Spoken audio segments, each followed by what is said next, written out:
놀란 왕이 물었다. 왕비, 어떻게 수수께끼를 풀었소?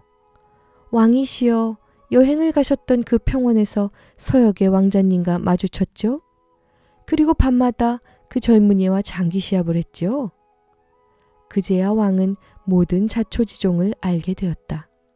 이렇게 하여 아내가 얼마나 총명하고 현명한지 알게 된 왕은 그녀를 정실 부인으로 맞아들였다. 그 뒤 왕과 목동의 딸은 오랫동안 행복하게 살았다.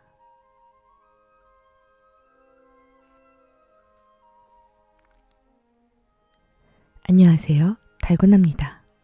오늘은 이란민담 현명한 목동의 딸을 어미양과 새끼양이 평화롭게 쉬고 있는 지리산 치즈랜드의 사육장을 둘러보며 읽어보려고 합니다. 탁 트인 사육장은 전혀 답답하지 않고 시원한 곳이었습니다. 두세 마리씩 아기 양을 품고 있는 엄마 양들마저 귀엽더라고요. 오늘 읽어볼 이란 민담은 양을 많이 치던 이란 민족의 오래전부터 내려오는 민담입니다. 목동의 자식이지만 현명함을 갖춘 딸이 왕비가 되기까지 지혜로움을 발휘하는 과정이 펼쳐집니다.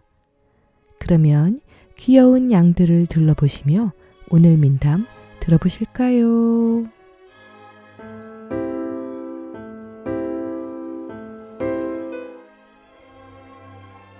아주 오랜 옛날 어느 왕이 공정하게 나라를 다스리고 있었다. 그러던 어느 날 왕이 사냥을 나갔다가 어느 목동이 사는 검은 천막에 이르게 되었다. 그런데 웬 어여쁜 아가씨가 천막 앞에 서 있는 것이었다. 아가씨의 미모에 반한 왕은 가까이 다가가 물 한 사발을 청했다.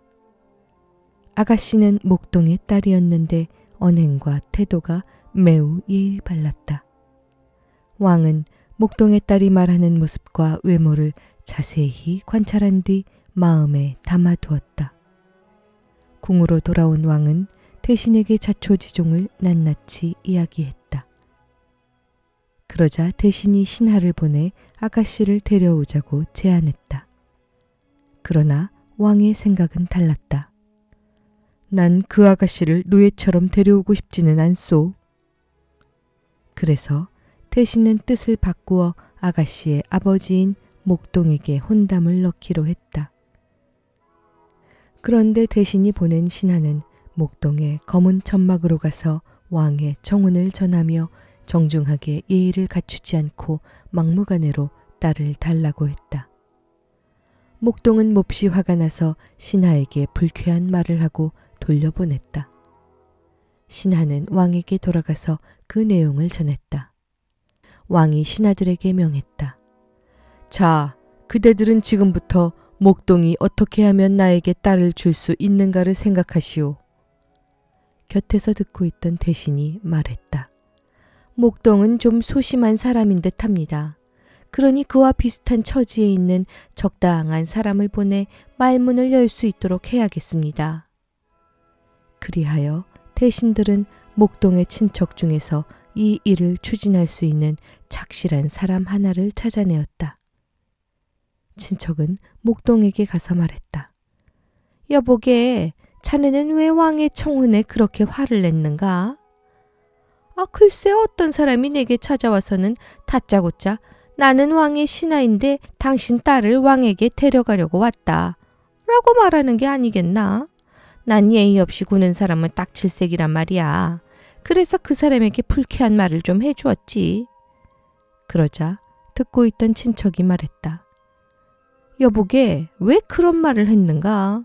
만일 자네의 딸이 왕의 아내가 된다면 우리는 저 푸른 방목지에서 양들을 먹일 수 있을 테고 세금도 내지 않을 텐데. 목동은 잠시 듣고 있다가 답했다. 그래, 자네같이 사리가 분명한 사람을 보낸 왕이라면 내가 고통을 드릴 이유가 없지. 이제 알아듣겠네. 만약 자네가 청혼을 허락한다면 내가 가서 이 일을 매듭짓도록 하겠네. 목동의 친척은 마치 제일인 양 장담을 해보였고 목동도 흔쾌히 응했다. 친척은 왕에게 가서 목동의 뜻을 전했다. 다음 날 아침 왕은 가까이 두고 있던 대신을 목동에게 보내면서 말했다. 대신, 나는 그 아가씨가 얼마나 총명하고 통찰력이 있는지 알아보고 싶소. 그러니 그대는 가서 3가지 문제를 낼 테니 풀어보라고 하시오. 첫째는 한 몸에 2개가 있어야 하는 것, 둘째는 물레질을 하는 것과 하지 않은 것, 그리고 셋째는 짜야 할 것과 짜지 말아야 할 것이 있는데 이 3가지가 무엇인지를 알아맞힐 수 있다고 하면 그 아가씨는 틀림없이 총명한 여인일 거요. 그렇다면 식을 거행하도록 하시오. 대신은 왕이 낸 문제를 가지고 길을 나섰다. 길을 가던 그는 호수 근처에서 양들에게 풀을 먹이던 목동을 만나게 되었다. 목동과 함께 그의 천막으로 향하던 길에 대신이 말했다. 여보게, 자네가 사다리가 되겠는가? 아니면 내가 사다리가 되겠는가? 목동은 어처구니 없다는 듯이 타박을 했다. 왜 그런 쓸데없는 말을 하는 거요? 사람이 어떻게 사다리가 된단 말이요? 그 뒤 2 사람은 강가에 이르게 되었다. 그러자 대신이 다시 목동에게 말을 건넸다. 여보게, 내가 다리가 될까? 아니면 당신이 다리가 되겠는가? 목동은 또다시 이런 물음을 듣자 짜증이 치밀었다. 아니, 사람이 어떻게 다리가 된단 말이요? 이런저런 대화를 나누면서 2 사람은 마침내 천막에 이르렀다. 목동은 딸에게 자초지종을 이야기하면서 왕이 보낸 신하가 엉뚱한 질문들을 하더라고 투덜거렸다. 이 말을 듣고 있던 딸이 아버지에게 조용히 물었다. 아버지, 어떤 질문이었는데요? 목동은 대신이 했던 엉뚱한 질문들을 들려주었다. 가만히 귀를 기울여 듣던 딸이 말했다. 아버지, 그분이 사다리가 되겠느냐는 말은 누가 이야기를 하겠느냐는 의미였어요. 아버지, 아무리 높은 곳이라 해도 사다리를 놓으면 올라갈 수 있잖아요. 마찬가지로 먼 길을 갈 때 친구와 이야기를 나누면서 가면 길이 그리 멀다고 느끼지 못하지요. 그러니 그 말은 누가 먼저 이야기를 꺼내겠느냐는 말이에요. 그리고 강가에 이르러 누가 다리가 되겠느냐고 말한 건 누가 누구를 등에 업고 강을 건너겠느냐는 의미예요. 딸은 아버지에게 상세하게 설명해 준 후 대신이 있는 곳으로 갔다. 대신이 왕의 수수께끼를 들려주자 목동의 딸은 말했다. 알겠어요. 여기서 좀 쉬고 계세요. 왕이 원하시는 것을 해결하겠어요. 그런 다음 딸은 아버지에게 양 1마리를 죽이라고 말했다. 아버지가 양을 잡아서 가져오자 딸은 양의 씨주머니 2개를 2개의 그릇에 따로 넣었다. 이어서 양의 털을 조금 잘라서 반은 물레질을 해서 실로 잣고 나머지는 그냥 그릇에 두었다. 그러고는 잣은 실 중에서 반을 집어 재빨리 허리띠 1개를 짜고 나머지 실은 그릇 안에 넣어두었다. 그런 다음 그릇을 큰 쟁반에 올려놓고 그 위에 명주로 된 수건을 덮었다. 이를 본 대신이 딸에게 명했다. 이제 왕을 위해 맛있는 음식을 만들어 보시오. 목동의 딸은 왕을 위해서 향기롭고 맛있는 요리를 만들었다. 그러고는 들에서 자란 아름다운 꽃으로 음식 주위를 예쁘게 장식한 뒤 문제의 해답을 담은 그릇과 요리를 하녀들 중 한 사람을 시켜 왕에게 보냈다. 왕은 딸이 현명하고 총명한 아가씨임을 알고는 신하들에게 바로 그 자리에서 혼례를 거행하라고 명했다. 그런데 웬일인지 왕은 예법과는 달리 식을 올리고 며칠이 지나도록 신부를 가까이 하지 않았다. 얼마 후 왕은 상자에 색색의 보석을 가득 넣고 그 뚜껑을 단단히 봉이 난 후 아내에게 주면서 말했다. 나는 여행을 떠나 1년 후에 돌아오겠소. 내가 돌아왔을 때 이 상자에 찍은 도장은 본래대로 봉인된 채로 안에 있는 보석만 돌로 바꿔 놓으시오. 그리고 왕비는 후손을 낳아야 하는데 그 아이가 반드시 내 후손이라는 것을 증명할 수 있어야 하오. 여기 말이 한 쌍이 있는데 내가 이 수컷을 데리고 가겠소. 내가 돌아왔을 때 암컷은 반드시 이 수컷의 새끼를 낳아야 하오. 또 다른 하나는 하인과 하녀가 있는데 내가 하인을 데리고 갈 테니 내가 돌아왔을 때 이 하녀는 그의 아이를 낳은 어머니가 되어 있어야 하오. 만일 내가 돌아왔을 때 내 말대로 되어 있지 않으면 나는 왕비를 절차 없이 그대로 이 궁에서 쫓아내겠소. 나의 이런 청을 받아들일 수 있겠소? 목동의 딸은 한참을 생각하더니 그렇게 하겠다고 수락했다. 왕이 여행을 떠난 다음 날 딸은 남장을 하고는 암말과 어린 하녀와 보석 상자를 챙긴 다음 신하들 몇 명과 지름길로 달려 왕보다 앞서 사냥터에 도착했다. 그리고 천막을 치고 왕이 오기를 기다렸다. 다음 날 왕은 아내가 쳐놓은 막사 근처에 이르게 되었다. 멀리서 천막을 본 왕은 상황을 알아보도록 했다. 대신은 막사로 가서 지키고 있던 병사에게 물었다. 수고가 많군. 그런데 이 막사는 누구의 것인가? 이곳은 서약 왕자님의 막사로 왕자님은 사냥을 하러 이곳에 오셨습니다. 대신은 주위에 있는 신하들 대부분이 얼굴에 가리개를 쓴 것을 확인하고는 허락을 받고 안으로 들어갔다. 대신은 에메랄드로 된 좌상에 앉아있는 생기에 찬 젊은 왕자에게 오늘 밤 왕이 베푸는 연회에 와달라고 청했다. 젊은 왕자는 흔쾌히 응했다. 그날 밤 목동의 딸은 얼굴에 가리개를 한 채로 몇몇 시종들과 함께 왕의 성대한 연회에 참석했다.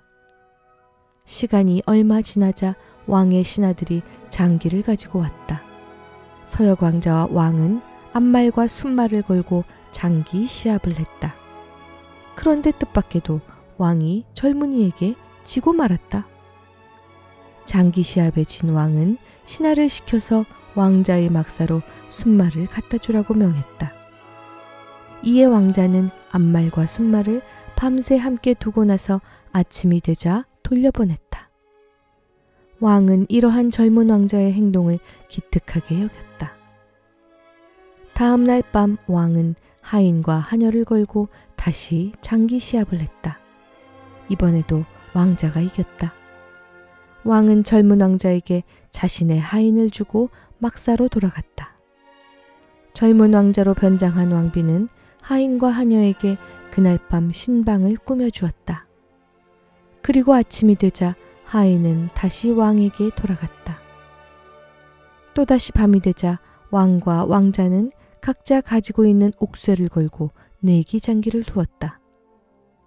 이번에도 젊은 왕자가 이겼다.